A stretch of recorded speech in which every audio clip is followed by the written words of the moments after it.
So let's continue on with that positive Zen vibe. All right?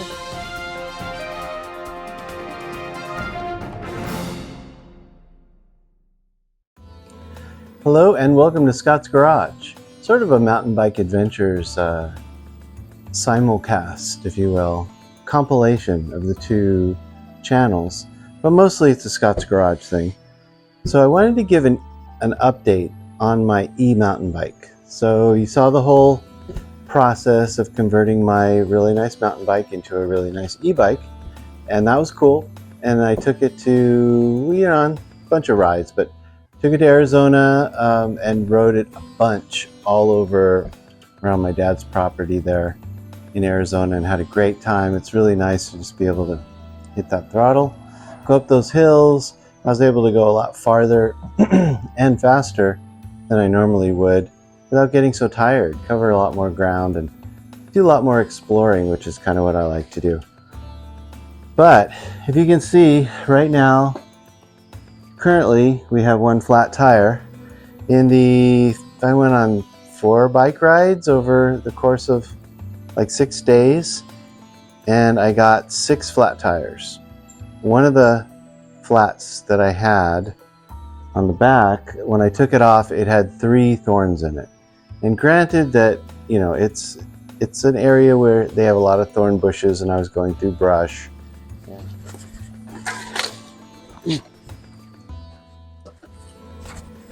And I just really have, basic mountain bike tires and thin tubes. They're not like special tubes or anything like that. No slime, no stands, nothing in it. And so I was kind of asking for it, but normally when I ride around Southern California, it's dirt and rocks, and I don't really encounter that many like thorns and bushes like that. Once in a while, I might get a flat, once a year, once every 6 months, but 6 in 6 days, 4 rides was a lot. It was crazy. I was just patching, and I didn't really have, they're not near where a store is, so I can't really get a new tube. I had one new tube, I used that, and then after that it was just patching and patching and patching all the thorn holes that were in there. Oh man, shoot, like the farthest frickin' place I could be. Oh, man. All right, why I bring that up is because when I converted the Trek, my other e-bike, one of the things I had to do was kind of upgrade the tires. And I upgraded the tires from just regular, street tires to kind of like cyclocross tires. They had, good on the street, but then little knobbies on the side, and heavy duty tubes. And then I haven't had any problem in like a year. I was getting a lot of flats, and I don't know, maybe I'm wrong. Leave comments if you think, but I think once you convert it to an e-bike, the bike's heavier, the torque is putting a lot more stress on the tires and tubes, and you kind of need to upgrade them. So I don't know whether I'm all wet, but if it was me and I was going to do another conversion, I would kind of build into my process that I'm going to need to get some heavy duty tubes and some new tires. So love the bike, everything worked great. I think that's the only thing I need to do to kind of make this bike great. This is actually one tube. So I got some heavy duty tubes. I'm going to put liners in there, and I got some new tires. And these tires are Continental, and they have what's called shield wall system. So the sidewall has like several tight mesh cross-hatched or something. I watched a video on it, and that kind of prevent you from getting thorns in the sidewall. So I think once I do this, I think I should be good to go. So that's the task for today, is to put new tires, tubes, and liners in the front and back tires of my e-mountain bike. I'm taking a closer look at this front tire, and it's a good tire, Kenda Navigal, and look here, It looks like the cord is showing through in these sections. It's like, what in the heck? I mean, there's some more tread on it, but I really think that this tire is done. I didn't really run on it flat very much, a little bit, but I think this is kind of done. And then I noticed the same thing on the back. I have an old pan eraser on here that I've had on here forever, and there's still some tread on it, but I think it's kind of done too. I started to see sections, I don't know if I can find where like the cord is showing through. Yeah, just like some weird little sections. Look at this. Look at that section right there. So yeah, I think some new tires are in order. Look at that section right there. So that's what we're going to do right now.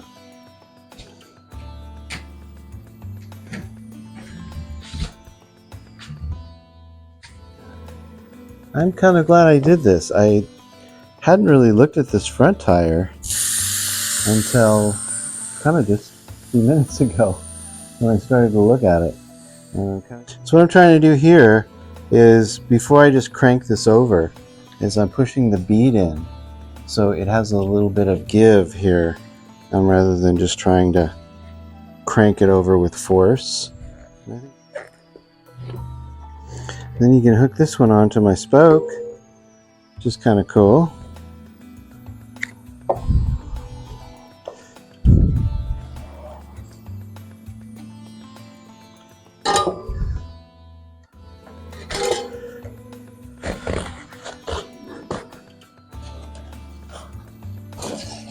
There we go. Okay, now was this a new tube that I put in here? Because one of these tubes was brand new, and I want to kind of keep it as a spare. I think it might have been this one. You can see, even though it was brand new, I had already patched it. And this one held air, remarkably enough. So we'll keep that and we'll put that in the pack.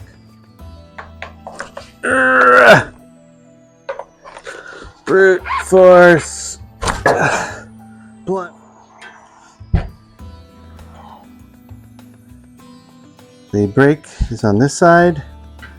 It goes this way so my direction of rotation is this way. And I'll double check that. And then I'm going to look on here. E-bike ready.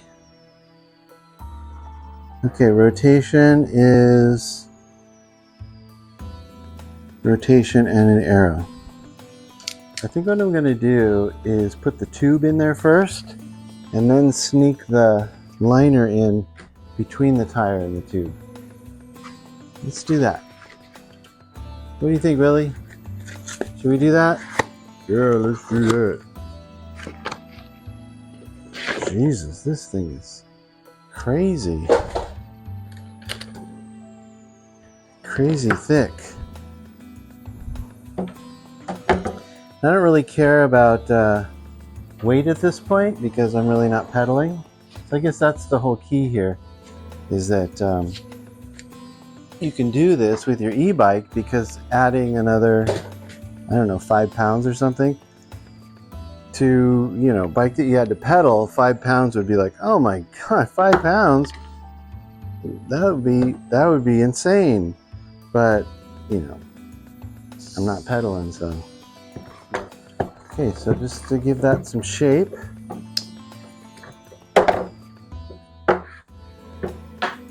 And then we'll put this inside.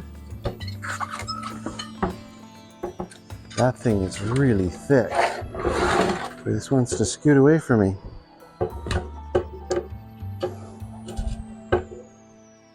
That is really thick.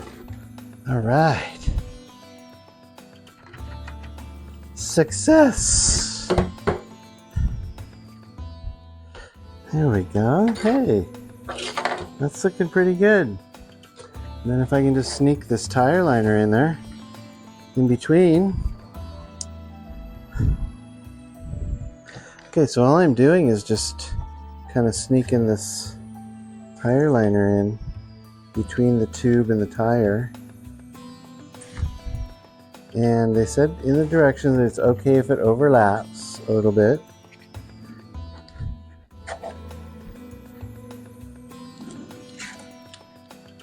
Okay, after a liberal coating of WD-40, let's pump this thing up to like 40. Well, all right. All I have to do is do that one more time. Okay, so check out this one. We got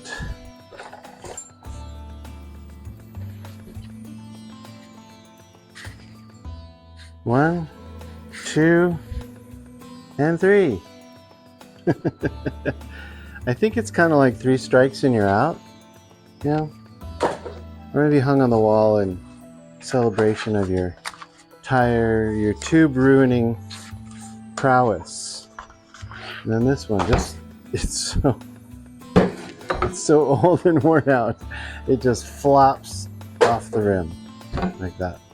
I don't know whether you notice on here, but the plethora of different colored spokes. The black ones are the ones that it came with, and the silver ones are the replacements. And you go, dang, Scott, there's a heck of a lot of replaced spokes on this wheel. And I said, yeah, because carrying my fat ass around, and that's what happens, and it breaks a lot of spokes when I go over massive killer jumps, dude. You got like 3 feet of air that time.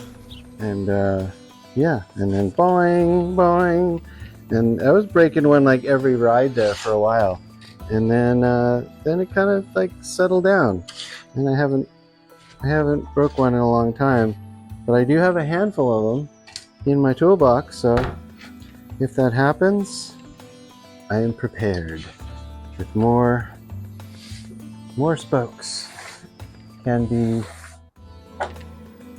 had. And I think eventually I would probably just end up respoking the whole rim, but because that's kind of what they say is like once one breaks, they all sort of start to break, and I guess that was true until they kind of just stopped. Well, I don't know about you guys, but I think putting the new tires on changed the whole look of this bike. I'm getting like a motorcycle vibe from it almost. You got shocks, pegs, lucky.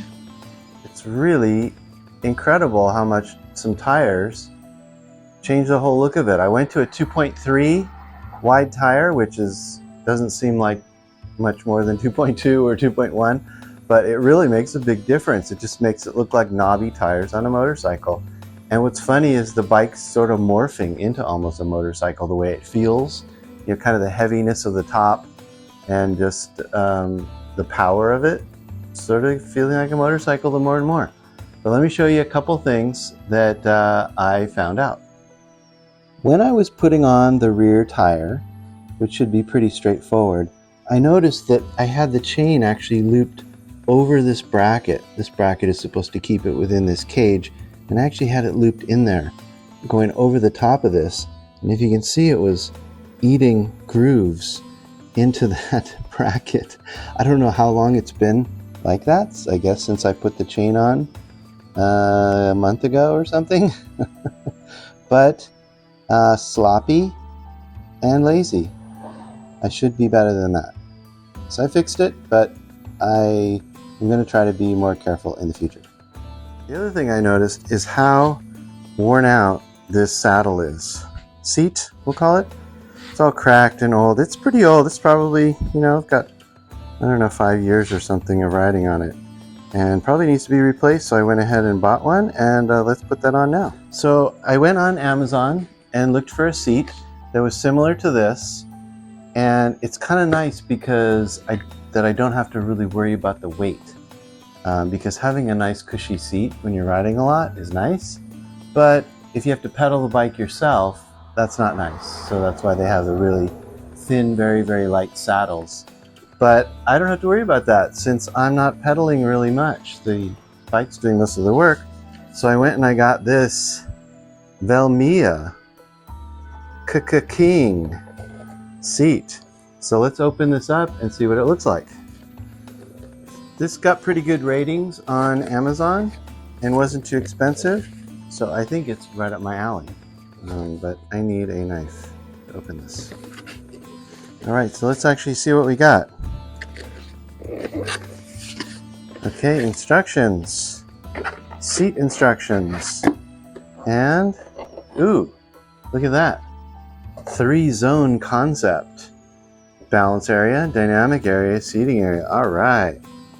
That looks very high tech, and I don't really understand it, but looks cool. Neat. That looks great. About the same size. Looks like it maybe has a little more padding. Oh, and some springs, I think. I think those are springs. All right, well, let's go ahead and put it on.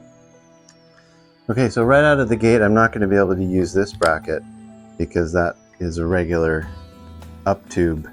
So what I'll do is I'll take this off and I'll take the seat off from this bracket and hook it onto these arms here, and we'll do it that way.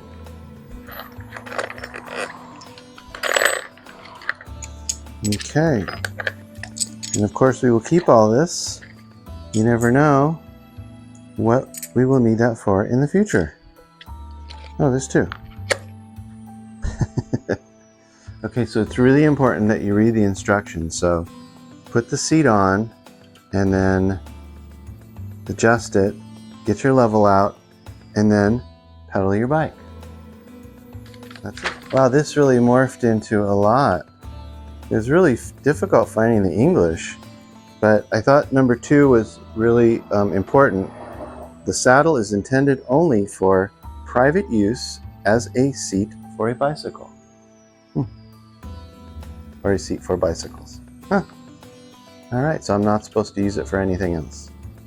Keep these instructions in a safe place. All right. And pass on all documentation about the product with it. Risk of injury, avoid damage. Okay. Well, I think I have been properly instructed, so I think I shall proceed with the assemblage.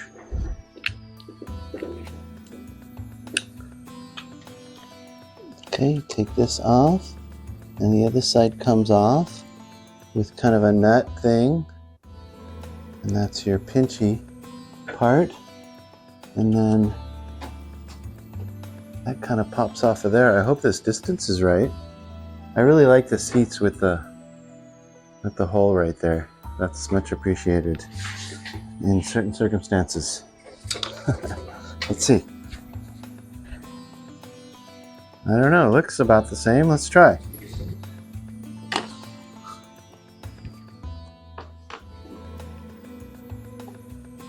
Ah, must be kind of like a standardized deal.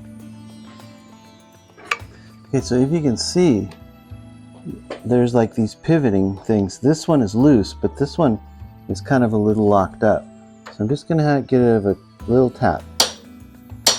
Hopefully I can loosen it up, because it needs to pivot a bit. No, it doesn't want to. Oh, there we go. Yeah, it was just kind of been in that position for so long that it just wanted to stay in that position, which is okay. I get it. And then if we just kind of tighten this down a little bit more, I think right about there. Let's tighten her up and see if that feels good. Make sure you dispose of your old seat in a proper recycling container. Place extra hardware in the junk drawer. That's French for junk drawer. And make sure I put the montage un cabrifier in a secure location. There you go. And test drive. Ooh, nice. I like it.